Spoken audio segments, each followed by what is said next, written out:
October's Cybersecurity Awareness Month, and coincidentally, it's also the month that Microsoft retired its Windows Server 2012 operating system. In this video, we're going to talk to you about what Microsoft Server 2012 going end of life actually means, and also give you a couple of options to consider how to move your IT infrastructure and your business forward to a more modern solution if you're still running the Server 2012 operating system after the end of life date.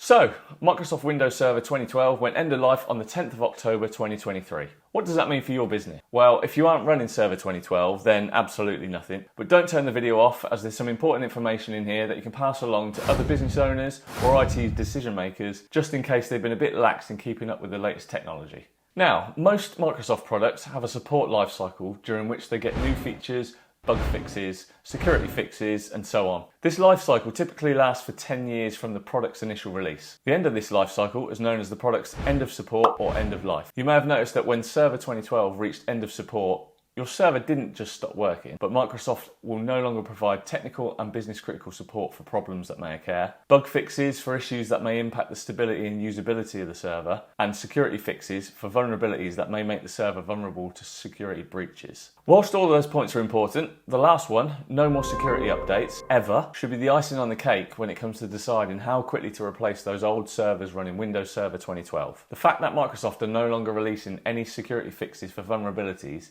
does not mean that there won't be any vulnerabilities discovered now that the operating system is end of life. Most cyber criminals are lazy. They won't go looking for new ways to breach systems. They'll wait for someone else to discover a vulnerability, it become common knowledge, then they'll go out their way to specifically exploit that vulnerability. And having no security patches available to fix these vulnerabilities makes this really easy for the attacker. So you've understood that there's an extremely high chance you'll have a security breach if you don't replace those old battered and bruised 2012 servers. So what are your options? Well, the first option could be that you simply upgrade to a newer version of the Windows Server operating system. Bearing in mind, however, that the chances are if you're currently running Windows Server 2012, then it's likely your hardware will be at least a decade old, and therefore it would be a wise move to ditch the old hardware along with the old software and move to a more modern day solution. That modern day solution could be option 2. Move your servers to a cloud platform such as Microsoft Azure or Azure if you're in the US. Microsoft Azure is like a giant online supermarket for computer resources, allowing you to easily get your hands on scalable servers and storage,